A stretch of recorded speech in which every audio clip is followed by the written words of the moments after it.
Hello, party people, and welcome to Office Hours. I skidded into this one sideways. Right as I was setting up for everything, I got a phone call from my mechanic, David Sanchez. Good morning, sir. I got a phone call from my mechanic saying that, so I dropped the Cadillac. I just got this 83 Cadillac. Good morning, Alpha Cronus, G Surgeon. I got this 83 Cadillac Fleetwood, beautiful, fantastic, 15,000 original miles. Everything's flawless. It looks amazing. Good morning, default blame acceptor. And but it had overheated. It overheated once when I did like a 90-minute stop and go traffic in Vegas. It's hot as all get out, and it overheated. And so I dropped it off at my mechanic, and he was like, "Do you know what kind of engine this is?" And I said, "Yeah." He said, "It's widely regarded as one of the worst engines of all time." And I said, "Yeah, I know." He said, "Well, what they think is happening is that the head gasket's starting to go, so." In order to fix it, what I'd really have to do is just replace the engine outright, which would be about $15,000 US. But in the meantime, I can still enjoy it. I just shouldn't drive it during the summer. I would prolong it as much as possible. So unfortunately, I'm going to go pick it up after this. And I can drive it. I just shouldn't be driving it during the summer, especially with the air conditioning on. Which is kind of a bummer because one of the reasons that I bought it was because I have friends come over from out of town. We got a friend coming over from LA this Friday. And none of our cars are four-seaters. Everything's two-seater support cars, or two-seater sports cars. So hello, mild-mannered John from the UK, DK Kimbo. So yeah, so it looks like I'll be picking that up today. It's only 86 degrees Fahrenheit right now at the moment, so I can go pick it up and then drive it and put it in the garage. Oh no, D. Sanchez says I can't resub through the mobile app using Prime. I know what you mean. Like there's a couple of gamers that I go back and forth with my Prime subscription onto. That never works quite right in the mobile app. Kind of weird. I'm not saying you have to give me real money. You could wait until you're at the, at your desktop, and that's totally okay.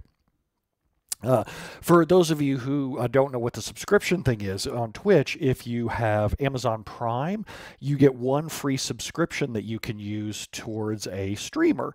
And so that way then the streamer gets paid out of your Amazon. It doesn't cost you anything extra, just it's a benefit of Amazon Prime. And then we get something. I want to say last month I made $50, if I remember right, 50, $60. DK Kimbo says, do you get any money from it? I don't push it that hard. Like, I don't push subscriptions that hard. I'll tell you how many subs I have. I think it's like 28. Let's see here. Creator dashboard. I have Stream Manager. I have 25 at the moment, 25 subscribers. And subscribers are people who are actually paying either through Amazon Prime or through just getting a regular subscription. I have more followers. It's like 4,200 followers at the moment. But subscriptions are what like full-time streamers focus on because that's how they actually make their living. Cube says, I finally get to watch Brent live on Twitch. I usually have to watch him after work on YouTube. Thank you for sharing your knowledge. It's much appreciated. You're welcome. My pleasure. I've been doing these live streams all summer long. I don't know if I'll do them in the fall because I have like 3. DK Kimbo says, so if you get 50 subs, you can quit your consulting biz and live off the streams. There was a point where during the pandemic, I pushed the subscriptions really hard and I did like free training classes on Twitch and stuff. And I think around then I was up to like 90 or 100 paid subscribers and I was making like $400 a month. So it gives you a rough idea what that looks like. It doesn't take much. I mean, like if you were willing to live off of, say, $5,000 US a month, you could do that even in the SQL Server community by doing frequent streams and teaching classes live on Twitch. But it is quite a grind. The wider your appeal is, the more you do something that's like visible to more people. Games is a classic example. I can see how gamers make a pretty good living on Twitch because if you had like 1,000 or 2,000 subscribers, you could do pretty well. All right, let's go take a look and see what's in the poll gab queue here. Let's see. Number 1, the top voted question from Mild Manner John says, need 5,000 subs to keep the car collection running, especially if I make bad decisions on engines like that caddy. JudgeDredd says, hi Brent, have you ever been asked for your expertise in a court trial? If yes, could you share some details? Okay, yes, I have, but I don't know if I'm allowed to talk about it. I don't know if I'm allowed to talk about it because the two that I was involved in never went to trial. In both cases, they settled out of trial or out of court ahead of time. And I haven't looked into anything about the legalities of the NDAs or whatever that I signed. The one thing that I would tell you is this. Whether you're a developer or a data professional, never take anything from one company to use at your next job. Don't take a folder of scripts. Don't take a bunch of notes. When you quit a company, wipe out your files. Don't keep backups. You just go, whoosh, it's all gone. And then if the employer calls back and says, hey, tell me what you remember, you can talk about what you remember, but you don't have any files. You don't keep anything in writing because that tends to get a little ugly and hairy. And I know that's weird for database administrators because we might take utility scripts, PowerShell scripts, etc. Generally speaking, depending on the employment agreement that you signed, things that you wrote for a company while you're in their employment may belong to them. So what I would recommend as you're a database administrator, developer, whatever, if you have something that you want to keep, ask your company if you can open source it. Ask them if you can publish it on GitHub, get the company's permission, get the, in writing so that you can publish it out on GitHub, and then it's a matter of public record. I have these scripts, here it's out on GitHub, here's the company's permission to post those scripts, they reviewed them, and then that way you can use them at any company you go to. Again, I'm generalizing. You'll want to read your exact employment agreement to understand what's right for you. D. Sanchez, thank you for the Prime subscription. I appreciate it. He says through the website there. Next up, let's see. Aart Bluestoke asks, a minimum of or maximum of 25% of RAM for a query seems large. What he's talking about is that Shane Ellis says, I found out that the automated health checks I wrote in PowerShell for this job technically are no longer owned by me. I know, doesn't that suck? So the question is from Aart Bluestoke. Aart Bluestoke says, by default, SQL Server will give any one query up to 25% of its RAM, and that seems large. He said, is it reasonable to set it lower or smaller values to avoid blocking for RAM allocation? What I would turn around on and say is, if you have queries that are asking for 25% of the RAM, and you're worried about that, tune those. Tune them so that they run faster, either by tuning indexes or by tuning the queries. By starving them for RAM, they probably won't run faster. What you find out when you start throttling people's memory or CPU or anything like that, when you start throttling people's queries and they find out, they will blame you for their queries not going quickly enough. So for me, the better solution is to focus on tuning those queries. Next up, Satish asks, how does OLTP and OLAP SQL Server skills for database administrators, how are they different? Let's define those. OLTP is transactional. OLAP is analytical. So think of it transactional. Queries tend to run in like less than a second to maybe 5 seconds. Insert, update, delete, show me one shopping cart. Analytics, the queries tend to run for tens of seconds or perhaps even minutes. Show me all of the widget sales by salesperson by day of week. Show me all of the inventory across different regions with different colors. Al, make sure to read the thing on the screen there for where to post your questions.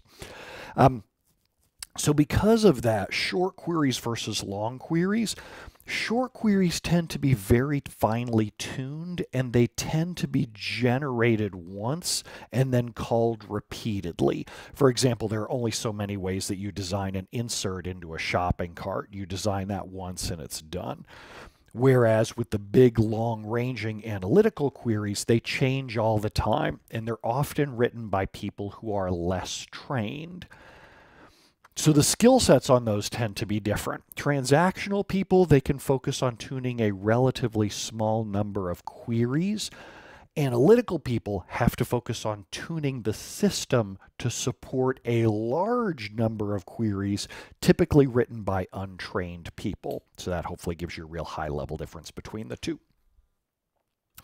Next up, StanTheMan says, hi, I've got a new data warehouse on a particular box. The stored procedure runs every 5 minutes. The error log on every third day shows an error. Okay, so the first thing that you want to do is you want to figure out, is the script doing something different on that third day? And you'll be like, wait a minute, no, the T-SQL is exactly the same. I know the SQL is, but the data might not be. You might be operating on different data at that time. So the first thing that I would do is, rather than run it automatically every 5 minutes, when you know it's on that third day, run it manually and interactively. See if it's dealing with a much larger amount of data. See if it's dealing with data in different tables that it wouldn't generally deal with. Heaven forbid it's a T-SQL that changes what it does on every third day. For example, if today is Wednesday, go execute this midweek sales check. If the code and data is exactly the same, both when it is throwing errors and when it isn't, then the next thing that I would troubleshoot is, what else is running around that time on every third day? And the one that I've run into a lot is snapshot backups. I've run into situations where something had frozen the I/O on the server. SQL Server wasn't able to do writes. Writes were timing out and reported I/O corruption. So those are the places that I would start. First, check to make sure that it's doing the same thing on the same amount of data by running it interactively and watching the tables that it's working with. And then second, if that's not it, go see what else is running on the server around those times. And the application event log and Windows event log are great places to check for that as well. Next up, Chris says, hi Brent, I have a large clustered column store index which rarely requires updates to a tiny portion of it, 100 rows out of 100 million. Chris, 100 million isn't large. The general established rule for that, the VLDB, very large databases, is 1 billion rows in a single table. 100 million rows isn't really that big. Most of the Stack Overflow tables have more rows than that. And I'm talking about the public ones that I use for training classes. He says, even with non-clustered indexes to support the seeks, wait. If you're doing non-clustered indexes on column store, I already start to see where the problem with this is going. Chris, you have not been to my Fundamentals of Column Store class. Only one of us can fix that, Chris.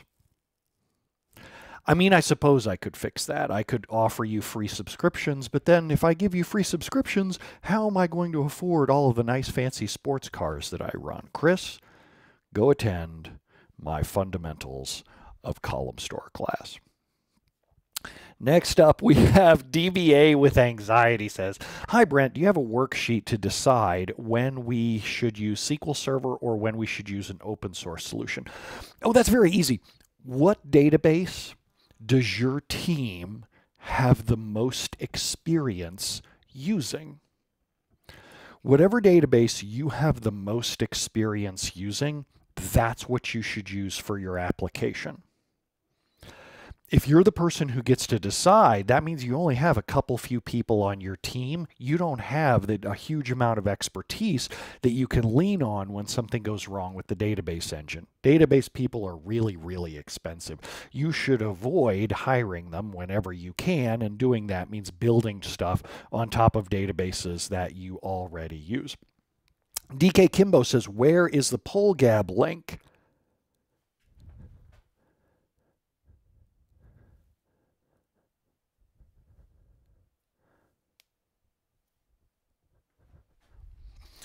So DBA with anxiety there. Hopefully that's your answer there.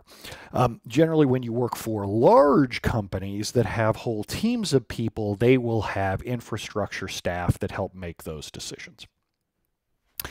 Next up, Sigmund says, how important, if at all, is emotional intelligence to the DBA role? That's a great question. There are two kinds of database administrators.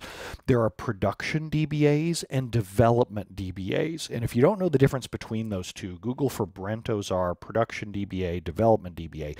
And I've got blog posts with sample job descriptions that show the difference between those two. For production DBAs, emotional intelligence isn't really that important because they're just taking backups, making sure that the servers are running, building clusters, doing security work, things like that. For development DBAs, emotional intelligence is very important because they have to convince other people to fix their code. And it can be hard to get people to make changes that they don't necessarily want to make, and emotional intelligence helps a lot with that. Next up, Divya asks, what are your thoughts on surrogate keys versus natural key usage? I don't believe in ever using natural keys because so many times in my life, users have told me, oh yeah, this column is totally unique. There will never be duplicates in this key at all, ever. Scout's honor. Or however many fingers Scout's honor is. I'm not really sure if that's whatever that is. So because I've been burned by that so many times, I don't ever take that seriously anymore, and I just always use surrogate keys. Next up, Inspector Gadget says, what are your thoughts on disabling or renaming the SA account for security purposes? So there was a patch years ago, and I can't remember if it was which version of SQL Server it was, and it was a service pack that would actually break if you didn't have the account named SA. It didn't matter if the account was disabled, it just had to be there. That's kind of a bummer. And if a company as big as Microsoft can make that mistake once, they can probably make it again. So I am totally okay with disabling the SA account. I'm just not as big of a fan of renaming it because I don't want a patch to break. Bob the Lobster says, I need your t-shirt. Of course you do, Bob. Yes, absolutely you do. And this is a Moonshots TV shirt. I ordered like half a dozen t-shirts for Moonshots. I just love that. It's a lot of fun. Dilip Kumar says, how hard would it be to specify desired columns in SP Blitz Index, similar to how SP Who Is Active does it? For me, not hard at all, because I'm not going to do it.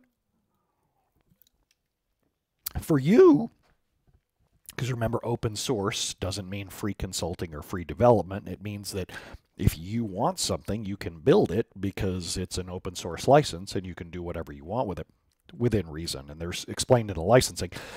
If you want to do it, you could take the code from SP Who Is Active, look at it, which is open source, take the code from SP Blitz Index, look at it, and then do a pull request for SP Blitz Index to get what you want out of there. The thing that I would probably do, though, is I would log SP Blitz Index's output to table, and then do whatever select that you want out of there, because SP Blitz Index already has the ability to write its output to table. Do that, and then you can just pick the columns that you want. Next up, Q-Ent says, hi, Brent, have you ever used distributed replay to assess performance workloads on a new server? Nope. It's garbage. It's really, really terrible. And if you Google for like problems with distributed replay, you'll see a lot of teeth gnashing with people who are trying to get it to work and couldn't really get it to achieve the results that they wanted. I am not a big fan of that. It's also, for all practical purposes, been deprecated. Microsoft removed support for it, I want to say in 2022, and even in 2019, it took a month after it shipped before they even got it up and running. So unfortunately, no, that one's marked for death. Ricardo asks a philosophical question. What is data worth? The way that I like to find that out with companies, because I often do ask it as part of my consulting, because I want clients to understand what my rates are relative to the problem that they're having. The way that I ask it is, if this database went down, what business processes would stop working? And how much money would you lose per hour while this database is down? Sometimes the answer is like, well, it's just a back-end system for reporting people, and if it went down for a day or two, we could live with it. They wouldn't be able to run some reports, but life would go on. As long as we had a backup within a day or two, we'd be fine. Other times, like let's say that you're selling tickets for Taylor Swift's upcoming concert, you'll lose a lot of money when that database system goes down because you can't process sales, although technically you could always rerun the sale later, but it could represent problems for your company if you were known as some kind of dirtbag who couldn't keep their database up and running. I'm looking at you, Ticketmaster. So there you go. Now, next up, Yitzhak says, what are your thoughts on ChatGPT, including training from various commercial books without permission or compensation? Is this fair use? I am not a lawyer. I think that what they did was sleazy, because what companies like ChatGPT and Google's Bard did was that they said they built these tools for research purposes, but then they're commercializing them. It's the same thing that Microsoft did with GitHub Copilot. Oh, this is a research tool. It was trained on open stuff.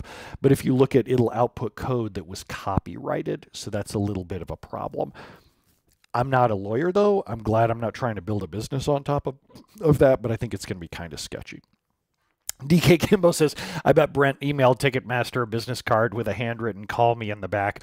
I would probably do that work in exchange for Taylor Swift tickets. I'm just saying. I really wanted Taylor Swift tickets, and I could not get them.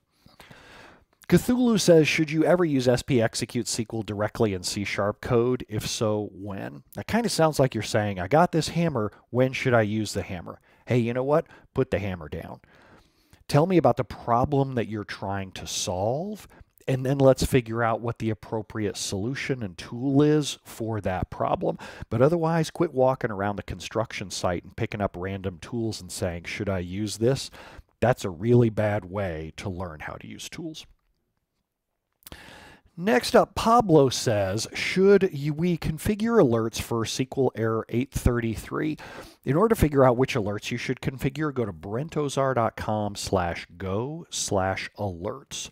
brentozar.com/go/alerts, where I've got the scripts all built for you to set up a database mail operator, the notifications that you need, the events you need to alert on, all of that. brentozar.com/go/alerts.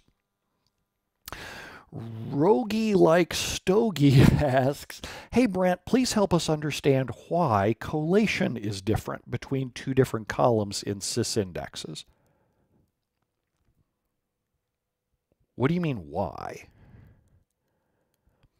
Why implies that I was there at Microsoft at the moment that they made that decision to store two different pieces of data in two different data types or two different collations. I don't know why. I've never worked for Microsoft. I've barely even worked with Microsoft because they usually slap me in the face and tell me to shut up because my opinion is terrible. In terms of why, I don't have any good answers. I will point out that you're joining or you're trying to use two different data types. Name, I believe, is a sys name. Type desk is probably varchar or nvarchar columns. You never want to try to collate two different data types together. This looks a little conflicting right there, but that isn't like ooh-woo or anything like that. Chris says, is there an easy way to dynamically merge XML data into fixed tables? I don't know offhand. That's a really good question. I bet there is. I'll tell you who I'd ask. I tell you who I'd ask is Andy Leonard. If you go to EntDNA, ENTDNA.com, ENTDNA.com, because this is the kind of thing that I can imagine people might do as part of an import process, like pulling in XML and then mapping it out to tables. I've never done it, but it's the kind of thing that I can imagine if anybody knows in T-SQL, it's probably Andy Leonard. And it may not be T-SQL, it may be SSIS or Azure Data Factory or whatever.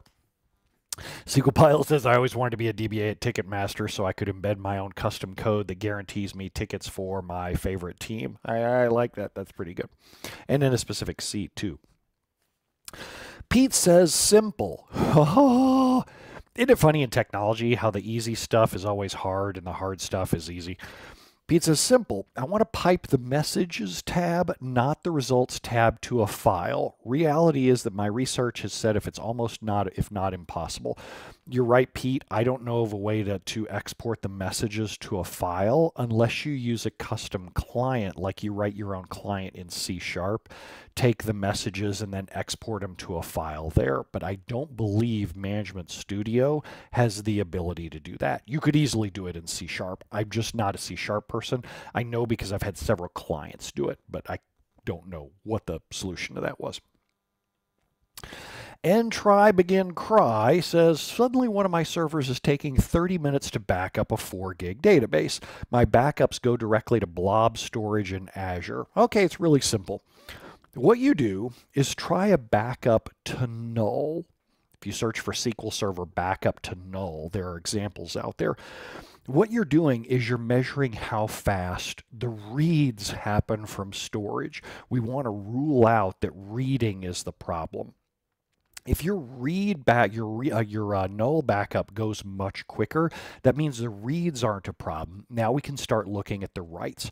The first thing that you do is back up your database across several files. Instead of just using one output to blob storage in Azure, write to 4 separate blob storage in 4 separate buckets.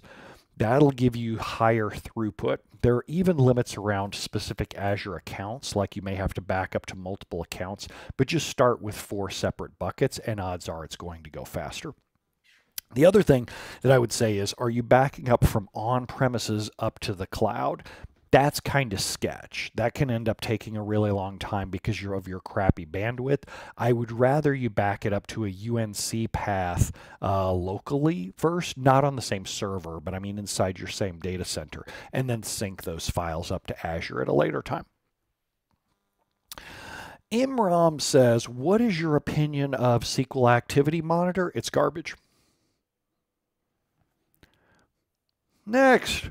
Alexis says, for an Azure SQL VM, what are the pros and cons of managing disk encryption at the VM level versus transparent data encryption? Is it wise to run both?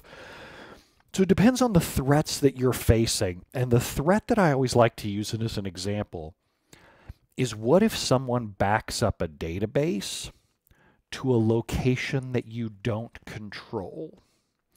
Since SQL Server 2012, SQL servers had the ability to write backups directly to Azure, and it doesn't have to be an Azure account that you own. A hacker can take, as long as they get access to backup database, they can stream the output out to Azure, assuming that your SQL Server is internet connected. Doesn't have to be exposed to the internet, just has to be able to hit the internet, like with a web browser from wherever you are.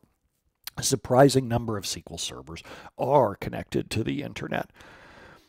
So if you do that, if the database is encrypted with transparent data encryption, even if the attacker has the backups, they don't get access to the data inside those backups unless they have the encryption key and the password. Whereas if you're just backing up on disk at the VM level, that backup is still unencrypted, so the attackers get the raw contents of your database. And then we'll do one more. Let's see here. Oldie says, our developers use SSMS to create backup files in case they need to restore, but the developers cannot delete the backup files from the disk without getting access to the disk through any advice. I'm not even sure what you're asking. Okay, first off, I'm of the personal opinion that developers shouldn't be responsible for backups. That's the systems administration task. The systems administrators, the same people who manage Windows and usually SQL Server or Linux, whichever ones you want, they're usually accountable for backups. Then if someone wants those backups, the sysadmins may make them available depending on file share security. I don't want developers taking backups and then deleting those backups, because the less people who can delete backups in my organization, the better.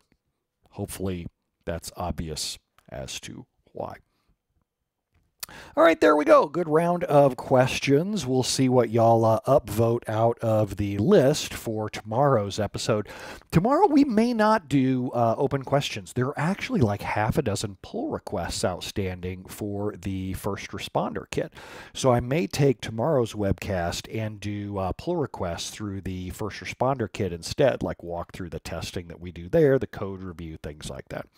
Cube says, thank you again. Hope you have a great day. I hope y'all have a wonderful day as well. It's already 87 here, so I should probably go pick up that Cadillac and get it in before it starts to hit. It's every day in the last week, and every day in the next 2 weeks is all over 100 degrees here during the day. So our pool in the backyard is getting pretty heavy usage. Thanks, y'all, and I will see y'all tomorrow. Adios.